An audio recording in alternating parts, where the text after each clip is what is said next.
Ujuga Kanaoya, Nin Cassandras Fendishnikas, Mishkigo Gamangin Donji, Nemain Dodam Gaye, a Kushingish Gunaganing Ingi Jiombik, Namiko Joendam, Ea Yanoma.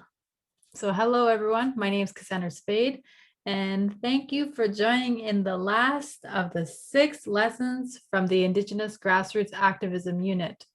I'm happy and excited and a little bit sad that we will be ending our time together soon, but I look forward to seeing all of the work that you are doing in your communities to create meaningful and heartfelt change.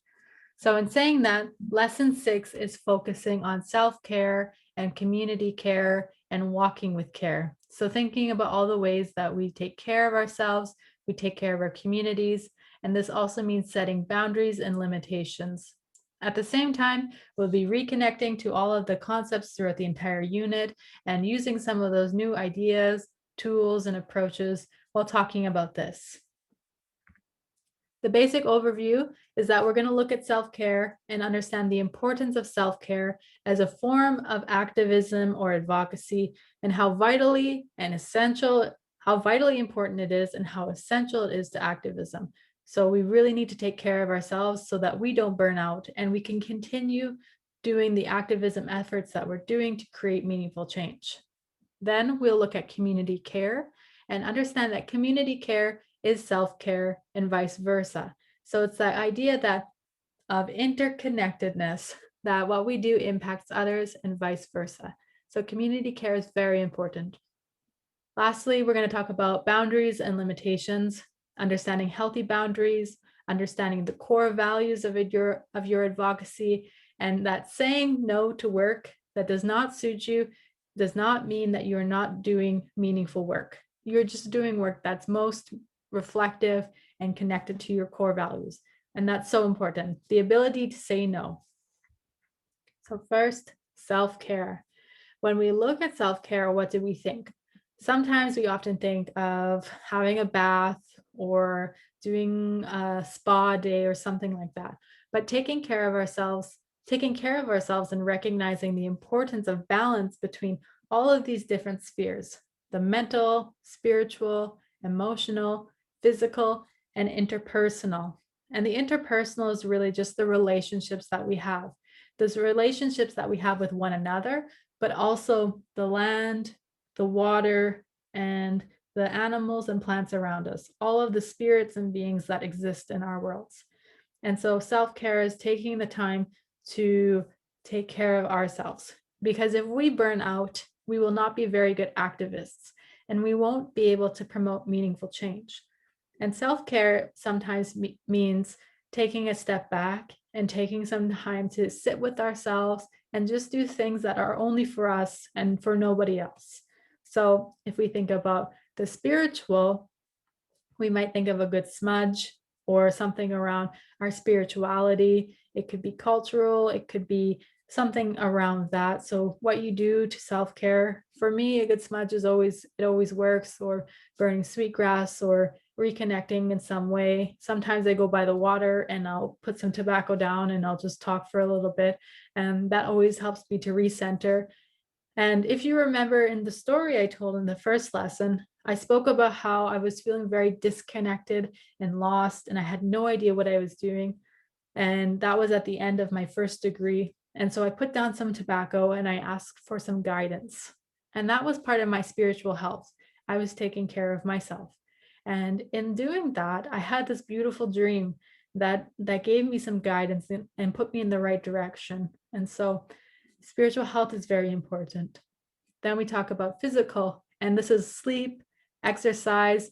We could talk about land-based activities, getting you out hunting and being connected to the land and being physically on the land is very important. So anything that you do for your physical health is always a good thing to do. And this can be more than just sleep and exercise. It could be what you're eating and eating healthy. We look at emotional, and this is what are our relationships and how do we take care of our emotional health. So for example, if I'm having a really bad day, I might listen to some 70s groovy, funky music, and I will just dance for a little bit. because I just need to release that really bad energy from myself. And so I'm taking care of my emotions and what I'm feeling, and I'm honoring those things. And this is also true if you're feeling really sad. Sometimes the best thing is just to cry. And an elder once said to me that our tears are gifts, and that you should never be afraid to cry or feel ashamed to cry. So if you're sad, just cry. You're going to feel so much better. And then really honor your emotions and take care of yourself too.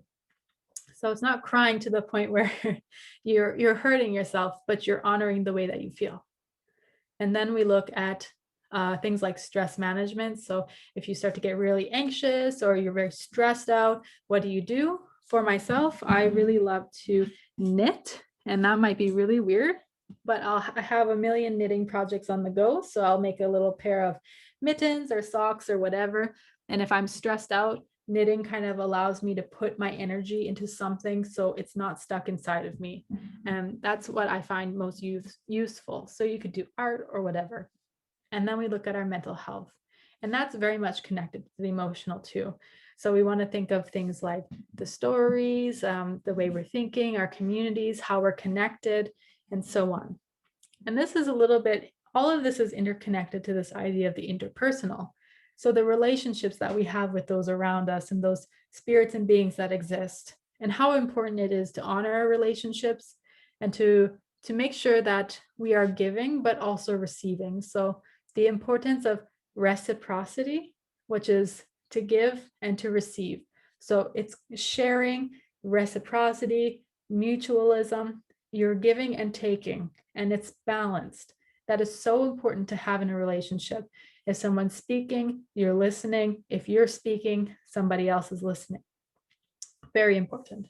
So self-care should be the first thing that we talk about activism, but I wanted to leave self-care at the end just to have that final impression that self-care is so, so, so important. Next, when we think of self-care, we think of taking care of ourselves. Community care is when we take care of our communities. And if you remember, I spoke about the idea of how if we take care of our communities, they're going to take care of us. And it's built on that interpersonal or that reciprocal relationship. So when you do something, it comes back.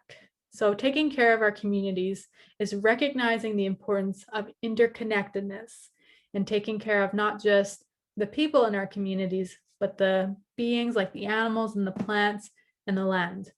How many of you can relate to the fact that when you go out on the land, you feel so much better? And that's community care. When we take care of our land, it takes care of us. When we take care of our languages, they take care of us. When we take care of our elders take care of us. So whatever we take care of in our community does the same for us. So community care is about making those connections and those relationships and understanding that your community is there to support you and there's power in your community. So examples of this could be community engaged arts, such as knitting circles. I love to do those. I feel like I release all of my stress. I'm connecting to people around me, but it could also be a beading circle. So if you're all beading together, maybe you're painting a mural and commemorating something or remembering something. It could be a community play, performances, and sometimes it doesn't have to be so structured or facilitated. Sometimes just visiting and spending time with people in our communities is really important. And that's honoring those relationships that we have to one another. So for example, I like to sit and visit with some of my elders, and sometimes we just have tea and bannock, and there's really nothing else that we do. We just sit together. Sometimes we do a puzzle.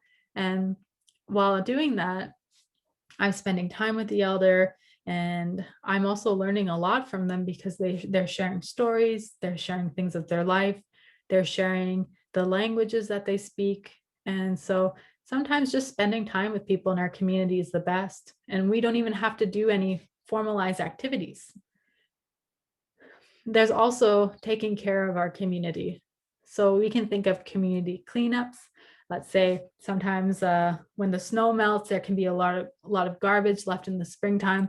So just coming together as a community to take care of our land, because our land takes care of us, and really cleaning it and being stewards of the land and being responsible to the land and ensuring that there aren't any pollutants in our water and things like that. It can also be things like making a community garden and coming together to plant it, or other land-based activities and cultural activities. So hunting is a great community care practice, because in the fall seasons you go out for the goose hunt, or the suckers start running in the spring and you go out and you catch the suckerfish and then the walleye, or you go snaring. So there are so many land-based activities that are really great. I can think of like a million, and they make me really happy, like medicine picking or berry picking, and winter storytelling is really fun. And there are just so many things. And so I hope that leaves you with a good feeling that once you engage in your community and you take care of it, it takes care of you. We're also going to touch on this idea of boundaries and limitations. So because we are involved in activism and we're doing activist work, we're often engaging in our communities and we're participating in it. So keeping in mind that we're practicing self-care and we're practicing community care, but we also have boundaries and limitations. So we set boundaries.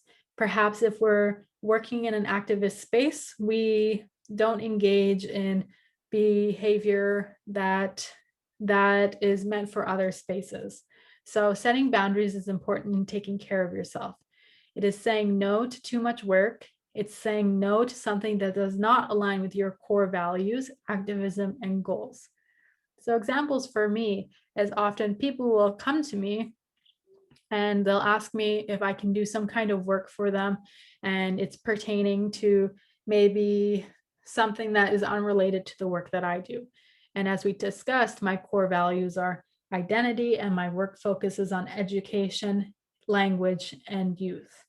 And so maybe the work exists outside of those spaces, and I can say no to it because it is not the main focus of my work, and maybe it doesn't align with my core values. But also understanding that there are other people who are doing that work and who are better informed and are experts of that specific area, where I mostly focus on education, language, and youth. And so saying no does not mean saying no to an opportunity, but it's just taking care of yourself. And at the same time, if someone wants you to work and do some activism and maybe they're not going to pay you, it's okay to say no to that too, because your labor is important and it is valued, and you should never undervalue it. So labor is so important to that. Activism, it can be a strange space sometimes, because maybe you're doing some activism. For example, I was doing activism internationally, and I was meeting people who I didn't really know, and they immediately wanted to be close friends, and they want to add me on the social medias and things like that. But I didn't know them, and my boundaries were set, and that we had a professional relationship or a relationship of work. And it wasn't necessarily that I would call them every single night and talk about life with them. So I had clear boundaries. Or another example is when someone asked me to do work and they were not going to pay me for a large amount of work. I had the ability to say no, because I value my time and I value my activism and my work. So setting those boundaries and limitations are really important. At the same time, knowing your limits helps you to take care of your health in all of its forms. So you remember that giant interconnected circle. When you're able to say this is too much, or there's too much work to take on, I can't do this, to say no, it just helps you to not burn out. Because once you start doing activism, you're going to realize that activism is not a short sprint, it is a marathon, because social change requires a lot of time. And it requires a lot of energy and time and patience and research and continuous learning and activism to make social change. And so knowing your limits is really important when you need to take a break, when you need to do something else, when you need to go out on the land, whatever it may be. And so those are really important things to remember. So in talking about self-care, community care, boundaries and limitations, we can inform our activism in ways that we are taking care of ourselves and those around us, in ways that we don't burn out and we're not overworked and we don't become frustrated with the world around us.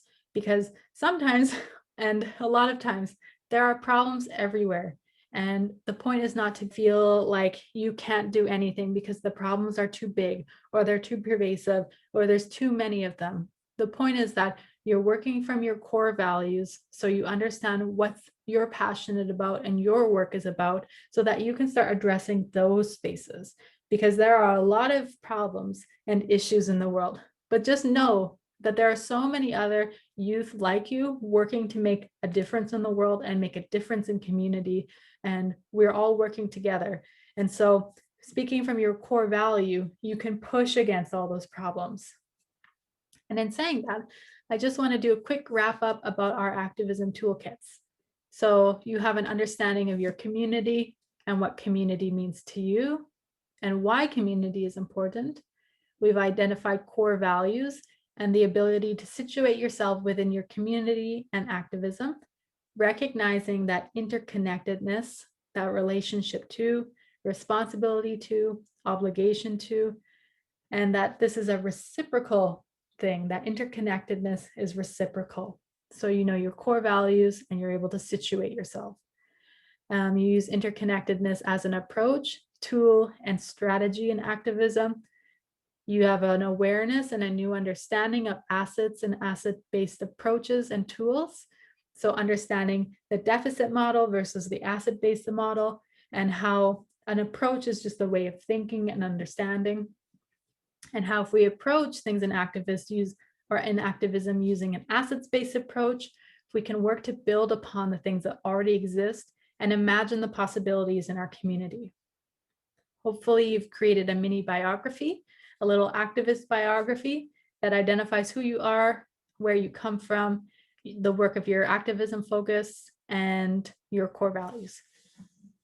We looked at problem solving and key messages. So developing very strategic messages about solutions to an issue and being able to articulate that. We looked at organizing, strategy, SWOT analysis, the strengths, weaknesses, opportunities, and threat analysis, SWOT, and community engagement plans. So understanding the importance of organization, planning, and being prepared and being very strategic about it. So hopefully some new tools and skills there. We looked at hosting skills as well and sharing space. We looked at a media, social media, and or visual campaign. So how to develop a campaign and all the questions around it and what to think about. How do we engage with specific audiences? What is our brand? What is our messaging? And looking at all the assets that exist within ourselves. So if we're really good at writing or video editing or art or digital media, and using those to our best abilities to help support our messages. Lastly, and almost most importantly, we looked at self-care and community care and setting those boundaries and limitations so that we don't burn out, because activism is a marathon and it's ongoing, and social change takes so much time, but it's worth it. And when you know your values and where you're standing, it's so worth it when you're able to bring meaningful change to your community. Other than that, I just want to say thank you for taking the time to be here today and listen to me. And I know that it's a lot of me, and it's about two and some hours of me. So thank you so much. And I hope that you were able to find something that was relatable or connect to something, and that it gives you inspiration and hope to do some activism in your community that's meaningful to you, and that you've developed some new tools and approaches, strategies, maybe some new ideas that can help to inform you or support you in your work. And other than that, I look forward to seeing the change that you all make in your communities. And thank you so much. Miigwech.